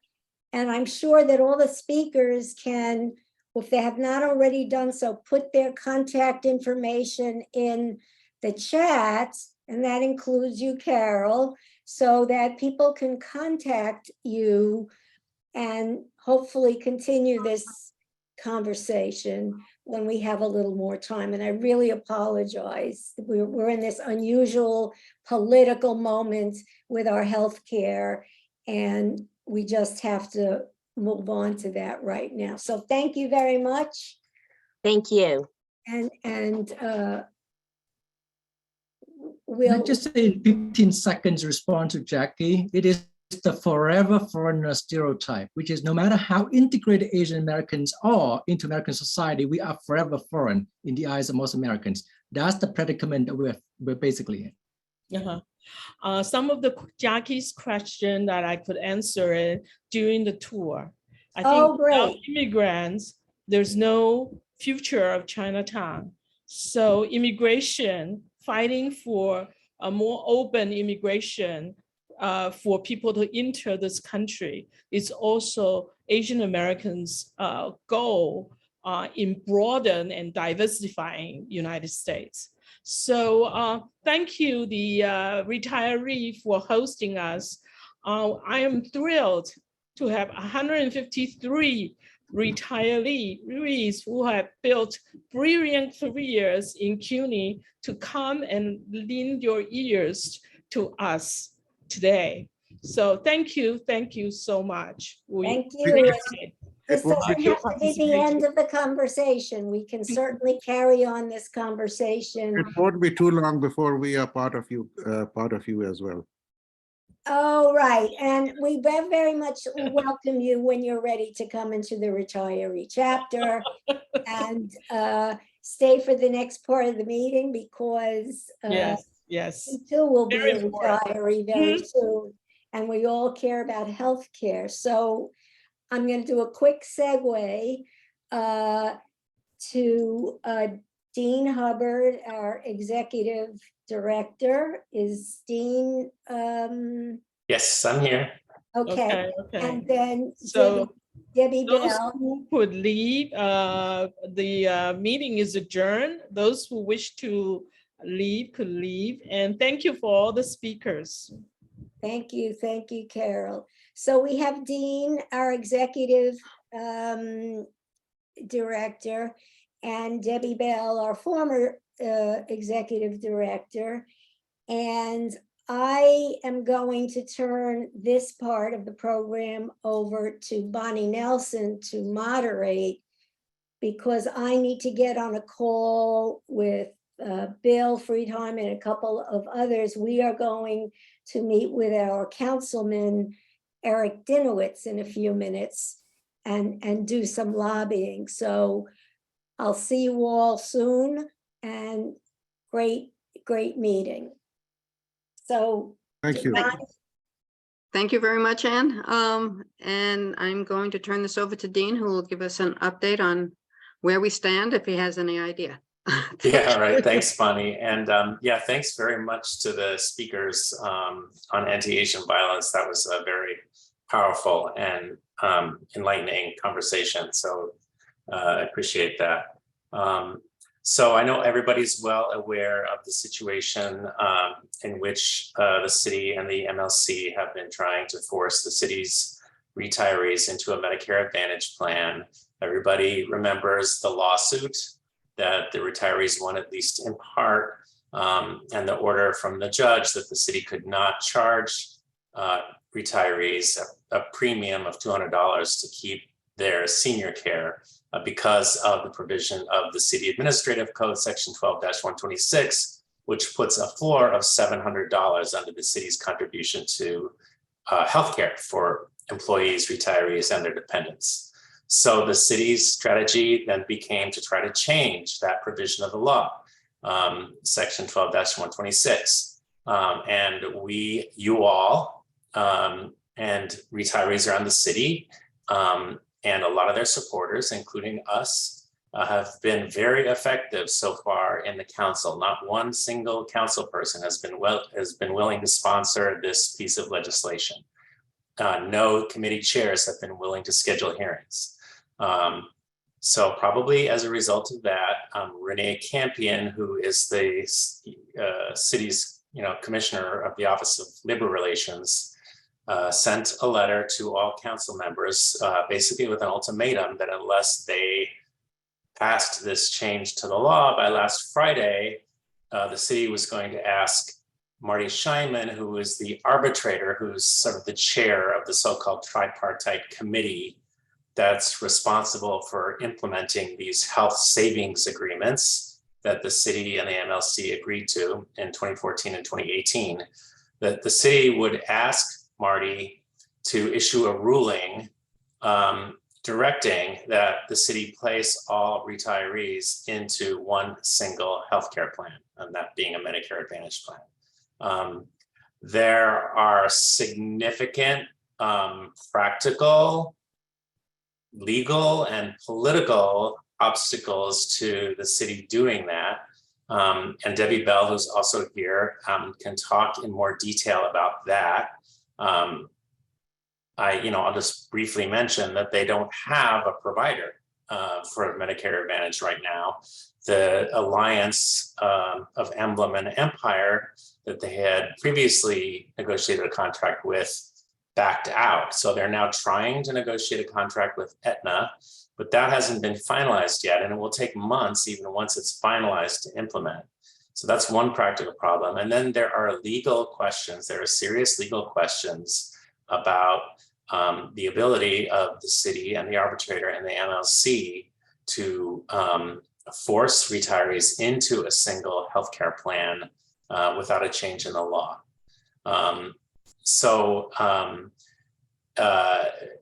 We're acting on many fronts simultaneously. As you all just heard, our political and legislative staff is working together with retirees and in-service members and lobbying the council, and doing so quite effectively. We've had a number of meetings already. We have a couple today, as you heard.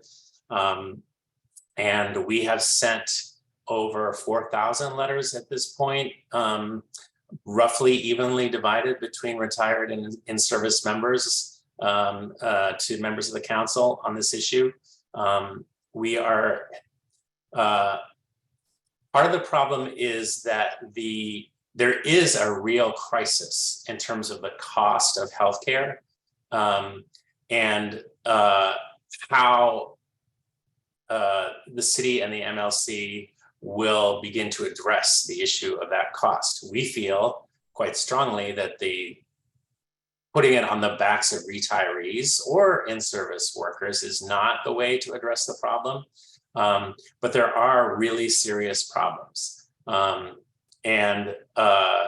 So one of the problems is that the stabilization fund, which is a collectively bargained fund, which in part pays for welfare fund benefits, is in serious financial trouble. So there are a number of things that we have suggested within the MLC to begin to address these skyrocketing costs. Among them are some version of self-insurance, some version of cooperative drug purchasing, a new RFP for new healthcare providers, and then probably the greatest impact would probably be a process to use our leverage to get a lid on the really outrageously increasing costs of hospitalization. But doing all those things will take time. And so Debbie and Barbara Caress, who is a PSC member, who's one of the country's foremost health policy experts, have put their heads together and have come up with a proposal which we are discussing with the comptroller and raising with council members that would essentially be a bridge for about 3 years to kind of, stabilize the stabilization fund as we do the work on the sort of longer term, deeper structural changes that we are going to need to do to try to get healthcare costs under control.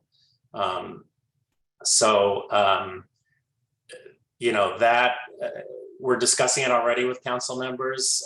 They're raising a lot of questions, which is good. It means they're interested. But that's where we are. We're at a particular, as we have been, I guess, for the last 2 years, it seems, it's a particularly fraught and difficult moment. The good news is that we seem to be winning in the council.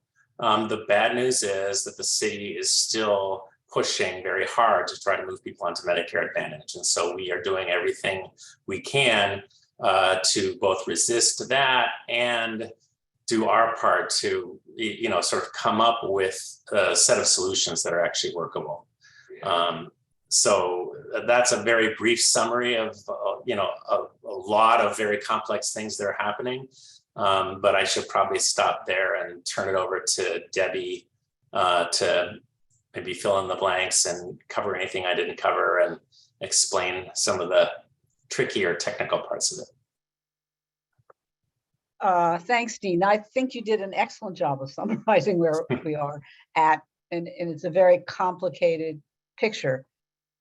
Trying to look at the timeline going forward, what is key is that the city is out there rattling chains and saying we're going to put all the retirees into Medicare Advantage, but they have no plan to put them in.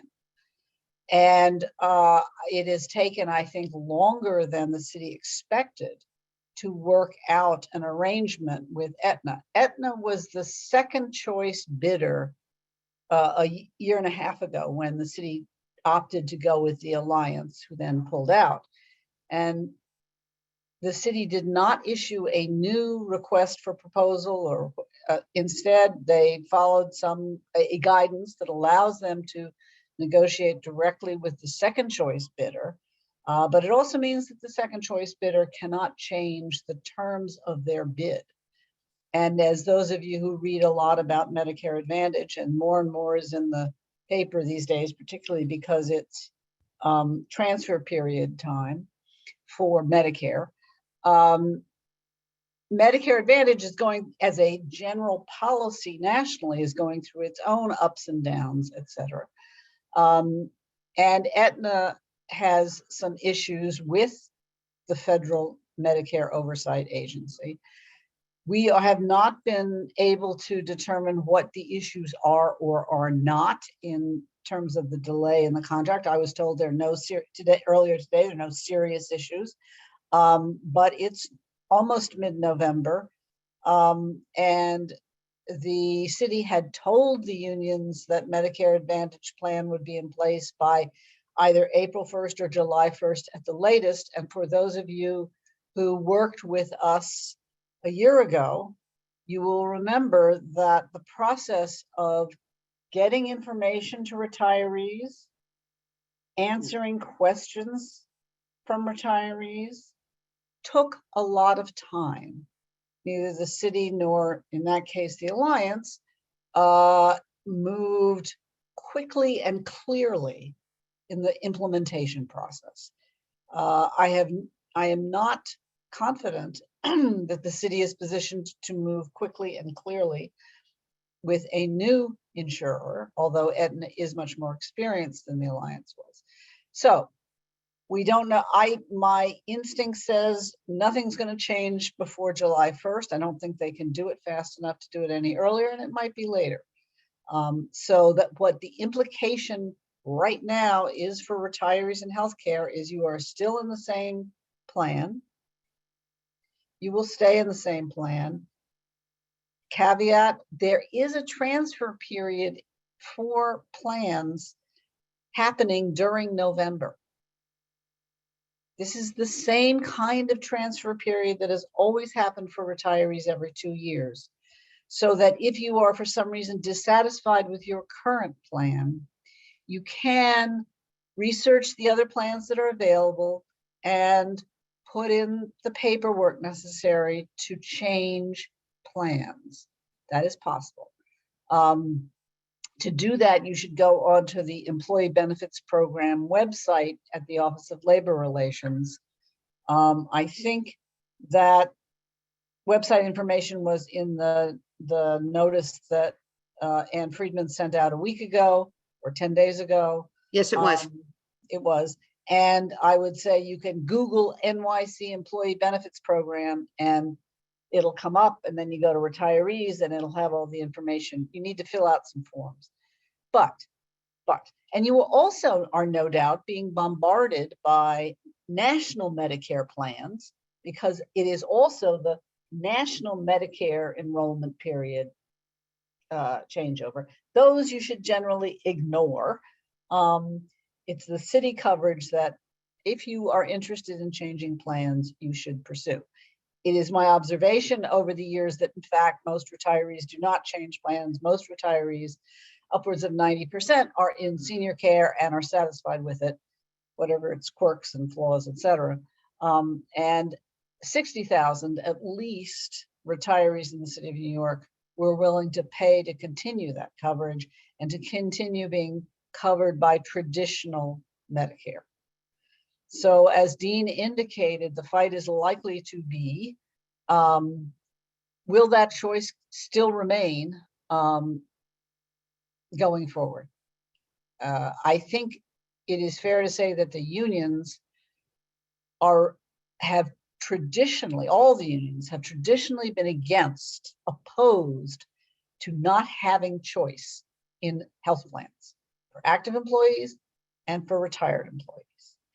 So one would hope that should the city continue to threaten to only offer city retirees one plan, the unions will become more active in opposing that direction, although it has not been a wonderful pro-retiree period for the past year and a half. The other thing, which is a slightly unrelated topic, but I do want people to know that late October, the city paid the IRMA reimbursements. Those retirees with relatively high incomes who pay more than Medicare Part B out of their Social Security for their Medicare Part B coverage. It's called IRMA for short, and you are eligible to have that reimbursed, and those payments are made in October. Again, the New York City Employee Benefits Program website has information and the forms to fill out in order to receive it. You should annually receive notice from Social Security about what's being deducted from your Social Security check, so you can check that to see if there's been an IRMA deduction. The city does not reimburse IRMA Part D deductions. And the way the city pays that is for retirees and TRS, the payment goes into the account automatically where your monthly benefit is into which your monthly benefit is paid. For those in TIAA, the city sends out a check. And those checks have gone out. So hopefully most people have received them. For IRMA, you have to apply every year because your income and therefore the amount of the IRMA usually changes every year. For Medicare Part B reimbursements, you only have to apply once. They send out those reimbursements in April. So that's just FYI. Anyway, if people have questions, we can try to answer them. But I would encourage all of you, if you have not written a letter to your city council person, called your city council person's office. Even if you have, do it again. I think the numbers seem to count, and the council members need reinforcement in holding the line, as Dean described. And just one other thing to add before we go to questions, that be on the lookout for a letter from James Davis, our president, later today. That is a detailed update that contains much of the information that Debbie and I just gave to you really quickly verbally. So you'll have it in writing later today. Maxine Wolf? Yeah, that's me. Not that I want to do this, but just to make it clear, if, for instance, this plan to push us into a Medicare Advantage plan were to go through, we could still keep traditional Medicare and get our own Medigap policy, correct? Technically, yes, you can. Now, as we discussed last year when some members raised this question, there is a question as to whether, if you do that, you will continue to be eligible to receive your Medicare Part B reimbursements, because the language the legal language that allows for payment of those reimbursements says that a retiree must be on a city-sponsored health plan. There is also a question, and it was never resolved, and I don't think we ever had to challenge it, as to whether you can continue to receive welfare fund benefits for the same reason. The language in the contract that provides for retiree welfare fund benefits says you must be on a city-sponsored health plan to be eligible for retiree welfare fund benefits. So those are some issues to potentially consider. I think, as this rolls out, if in fact there aren't, you have to enroll, there will be a lot more discussion about those, but there you go. Okay, thank you. Jim?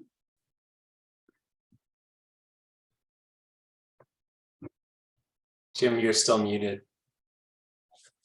Am I correct in assuming that the letter we are to expect from James will be a public document and we're free to distribute it beyond PSC membership to other organizations that are in this fight with us and so on? Yeah, so it's it's primarily directed to PSC members. It's not a secret. Our opposition to the change is not a secret. I think, one of the things that the smaller group of us who have been sort of meeting bi-weekly on strategy that Jim is part of have been talking about is this question of how closely we coordinate with other groups and whether PSC gets identified as sort of the leader of the movement challenging the transition to Medicare Advantage. And I would just say that, you know, my view of this is that folks who are in other unions really need to be focusing on getting their unions to come out publicly opposing this transition. Because to the extent it's, you know, a big coalition of retirees and the PSC, like that, it doesn't strengthen our ability to win this fight, and it weakens us within the MLC. So, you know, that's a very long, complicated strategy conversation. But so James's letter is not a secret. It's intended for PSC members. And I think, you know, encourage folks to continue having conversations with members and retirees from other unions, to give folks arguments to make within their unions. But I'm a little hesitant about recommending that people like pass on materials that we've generated for our members and say, hey, you guys can use this too. I think that's kind of where I would say it's, you know, not necessarily strategic for us to do that.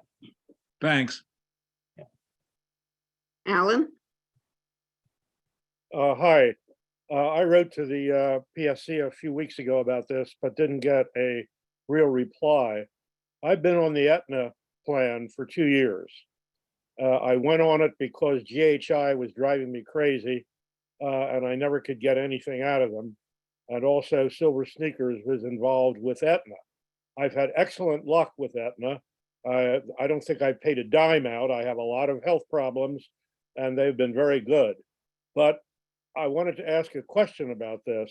A couple of weeks ago, a few weeks ago, I found out to my surprise that I'm still on Empire Health, and that I was never told this when I went on my Aetna Medicare Advantage plan, and evidently the city is still paying for Empire. I called them and they said, yes, this is part of what you are supposed to be getting. And so the city is paying a lot of money out for something I think is irrelevant, because Aetna is like a primary and secondary combined, as I understand it. So could somebody, do other people know about this, or is this a surprise, or maybe you can enlighten me about this? I think, Alan, what happens, part of our, if you go back to what Dean was saying at the very beginning in his presentation, the need for restructuring, the need for the city to take a long, hard look at what it is they're paying for and who they're paying for is absolutely critical in this. I assume this was a surprise because if you have medical problems, going back to when you were in senior care, you probably got benefit explanations periodically from both Emblem and from Empire. And then because you went to Aetna, your benefit explanation from Empire, I assume, ceased. And that's why this was a surprise. However, I am not surprised that the city continues to pay for you for Empire, because their systems for keeping track of this are just so muddled, outdated, and in trouble. So, I mean, there is not an answer to your question, except that your experience, I fear, is, you know, shared by other people who have gone on to non-Emblem / Empire plans. But we don't know this. We have no way of knowing this. The thing that has struck me, you know, I'm a labor hack. I'm not a health policy person, but I have had to become one over the last year and a half. And I am struck that the city folks who do this seem to not really understand enough of the details of how both the insurance systems work and these hospital systems work. And because these hospitals are now systems and control much of healthcare in the New York region. And that's troubling because it means they don't know what it is they're paying for. They don't know who they're paying for, et cetera. So thank you for your observation. And we will, continue to dig for whatever we can find. Thank you very much. William Laziza? Hello, can you hear me all right? Yes. Yes. Okay, great.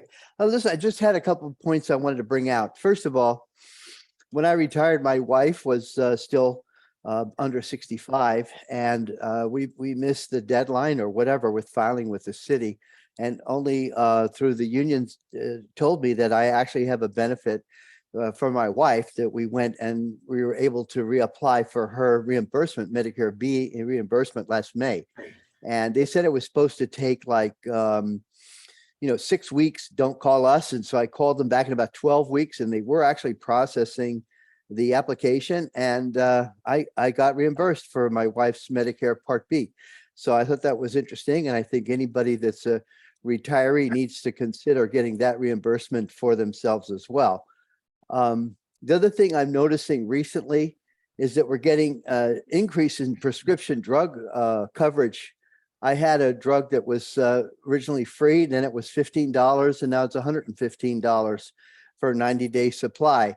And it seems like we're still in the same medical year, but they told me, that was because of the drug. Somebody changed the rules. So I'm not sure what that's all about. I'm wondering if there's any application for, fixing that up or not. And then I was reading on the retirees page, there's a lot of people that have much worse situations than I do, where their drug prices have shot up. So I was wondering if you could address what's happening with the Part D. And the last thing I want to note was that for some reason, this UFT seems to be in charge of our healthcare, and I get all this information from the AFT and TRS and stuff, but nobody mentions UFT, and yet UFT seems to be in charge. So why is UFT such a big player here? And why is our retiree group like pretty upset with their management? Anyway, that's what I had. If you could answer those questions. I'll answer the drug question quickly. Donna Costa, who's head of our welfare fund, is not with us today, but it is true that the drug companies through which the welfare fund purchases coverage changes their rules all the time. If you have a specific question, I hope you are in touch with the welfare fund, Patrick Smith at the welfare fund, just to check that there hasn't been an error. Two, this is part of what the Build Back Better plan was about, that these drug prices bounce up and bounce mostly up. And, that the Republicans jammed that, with the exception of some of the insulin and some other drugs for seniors. There's much more work to be done in that area. And three, as Dean mentioned earlier, cooperative drug purchasing is one of the strategies PSC has been pushing for a year, because, it is remarkable when you go and negotiate with these entities that manage drug purchasing, how if you just do it and you have 1 million lives behind you, you can often get some breaks going forward. So, strategically, there are definitely things to be done locally and nationally to improve the situation. But it is a slog because big pharma is, out there and difficult and resistant. And I'm going to have to excuse myself. I have a 3 o'clock meeting, and I'm going to leave you in Debbie's capable hands. But just to quickly try to answer the UFT question. So we are a member of the Municipal Labor Committee, which is a group of all the unions that represent city workers. There are over 100 of them, but some are much bigger than others. And the two biggest in terms of the number of members they represent are the UFT and DC 37. And that is, I would say, reflected in the power dynamics of the MLC. And kind of just leave that one there. And apologies for having to leave you in Debbie and Bonnie's capable hands, but take care, folks. Thanks very much, Dean. I will just add that TRS, if you are, as retirees, are members of TRS, the union representation on the TRS board is fully UFT. And, PSC is regularly attempting to get, the issues of faculty and professional staff at CUNY heard. Often they're not that different from city teachers, but sometimes they are. John Highland. I have three questions that have, I think, very short answers. One is, how and when will the members get a sense of the bridging proposal? Number two, in the UFT paper today, it says that the state judge told the city that it could move forward with a new New York City Medicare Advantage plan. Is that accurate? It doesn't I'm sound. sorry, you broke up, John. Could you repeat that? Yes. This is from the UFT paper. The state judge told the city that it could move forward with a new New York City Medicare Advantage. Doesn't sound right to me.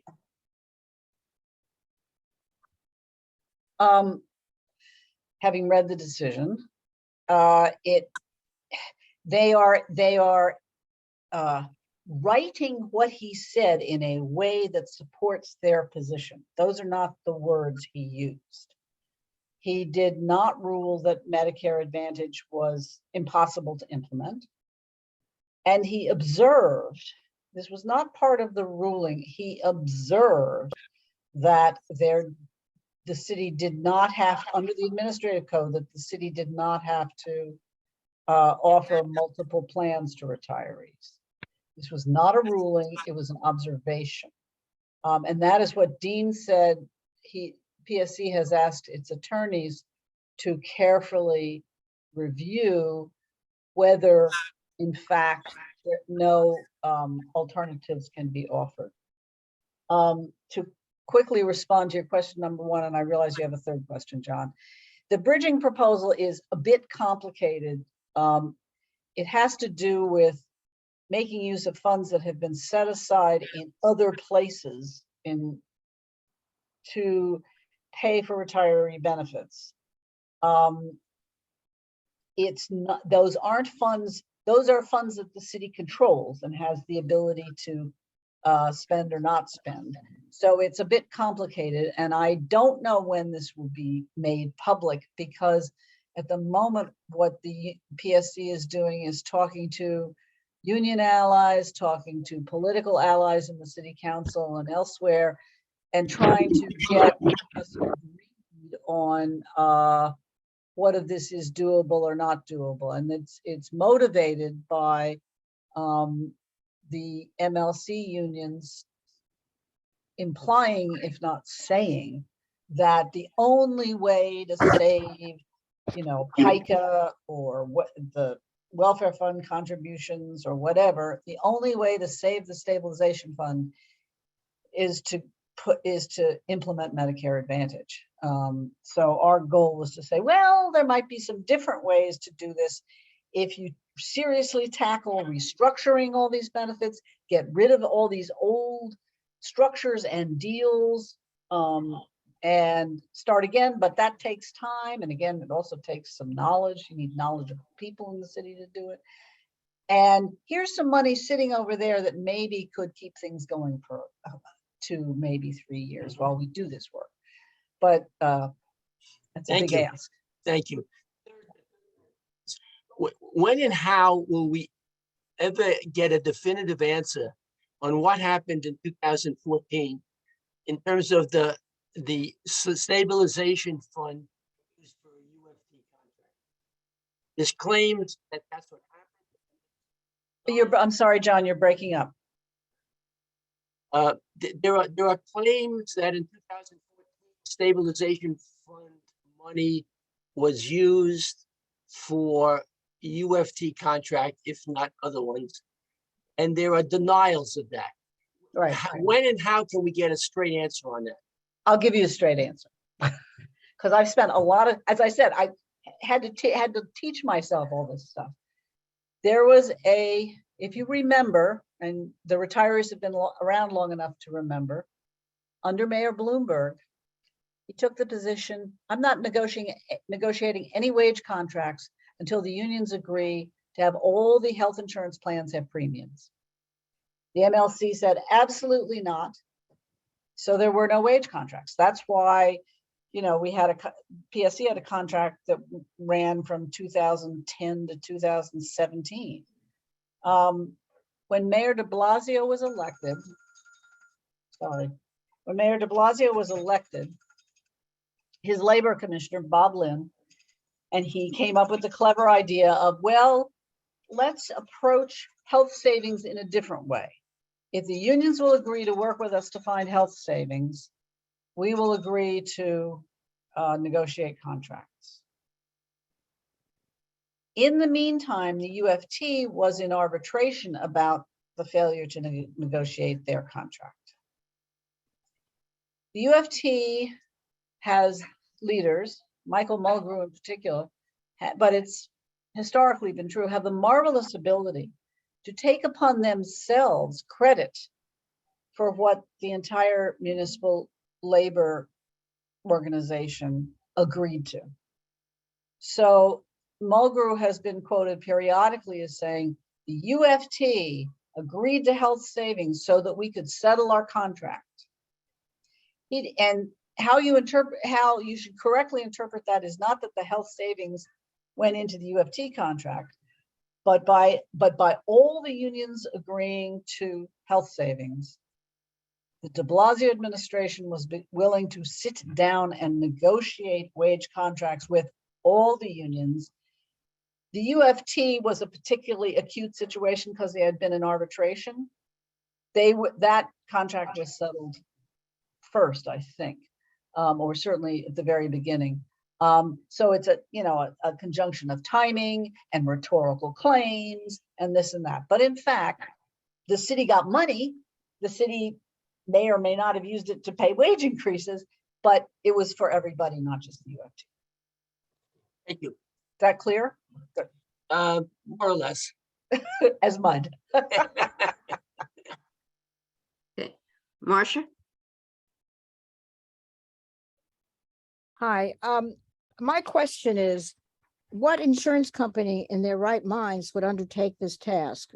And is Aetna the only one that is doing this? Because it seems to me that, what about the option of the city becoming a self-insurer? I mean, it just seems that this is and nobody in a fiscal right mind would take this on. Are they really contemplating? And wouldn't it take years to restructure this kind of system? And what happens in the interim? Does the stabilization fund go down? And do people not negotiate contracts? What's the overall picture here? I will say quickly that I have asked your first question of Barbara Caress, why any other company would want to walk into this.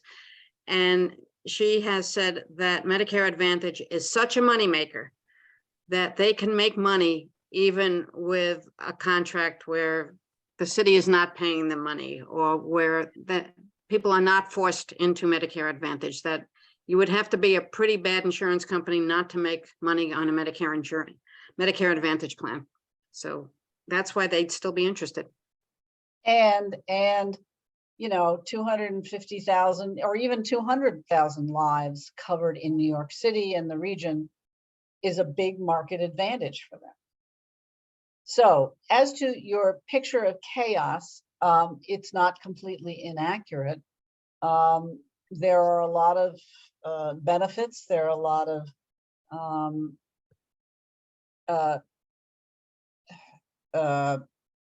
payments. There's a lot of coverage. It's all bound up together. And I would think that while before this is resolved, we may move closer to chaos, that in the end, sane minds will prevail, and a way will be found out of sliding into chaos. The question is, will that way be on the backs of the retirees or not? I mean, I think that's still an open question in the sense of forcing everybody to go into Medicare Advantage. Are there any other questions? There's a question in the chat about the IRMA reimbursement. I will get to Bonnie. There's a there is a number that you can call if you filed your paperwork but did not get your reimbursement. And I don't have it right with me, but I can find it and I will give it to Bonnie to share with members of the chapter. Question from Les Jacobs. Just a comment, I just feel compelled. First of all, thanks for everything you guys are doing. The Medicare Advantage program currently offered to retirees from Aetna is an excellent, excellent health insurance program. Virtually every doctor in New York City and the country takes it. It requires no pre-approval for any tests.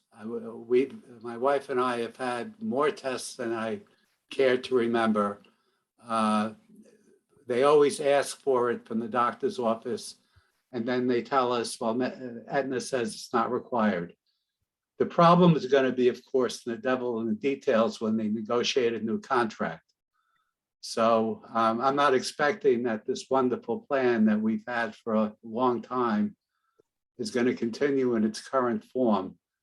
But who knows? Maybe it will. That's all. Thank you. Francine? Yes, thank you for this discussion. It's always very enlightening. I'm a fairly new retiree, and I thought I had to wait a year before I could file for reimbursement for IRMA. Is that correct? Yes, what was your retirement date? September 1st, 2021. So it's just Right. a little over. So, and you were on Medicare at the time? I moved to Medicare September 1 at the same time as I retired. Yes. Right. So you could apply for reimbursement of both Medicare Part B and your IRMA if you paid it for September, October, November, December. Of last year? Of 2021. Okay. And in fact, because it's all the IRMA stuff is sort of a year and a half behind anyway. Right. Also, for those who might not have applied for IRMA yet, there is a 3-year look back period. So it being mid-November, Francine, it might be worth waiting until early 2023 when you get all your paperwork and applying for both the 4 months in 21 and then the 12 months in 22. I mean, it's a lot. Applying for IRMA is a lot of paperwork. So.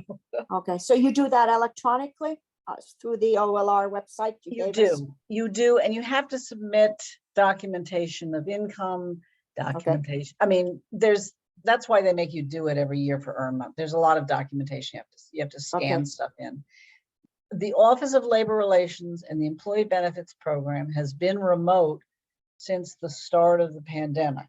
Apparently, they have in-person meetings for retirees only starting this month, I think. But generally, everything is online, and it's not like that staff has expanded. So things get lost, but they do, based on what happened last year, they do seem to catch up. So that's why I say I will find the phone number, go on the website. If you haven't applied yet, do what you got to do to apply.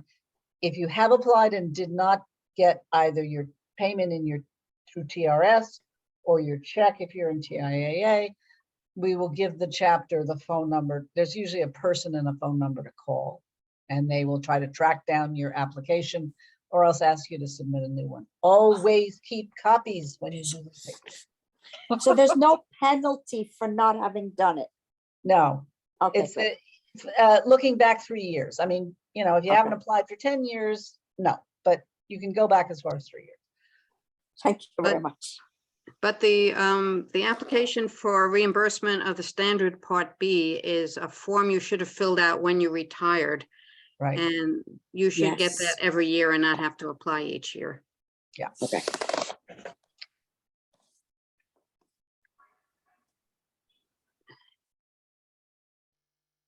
Are there any other questions?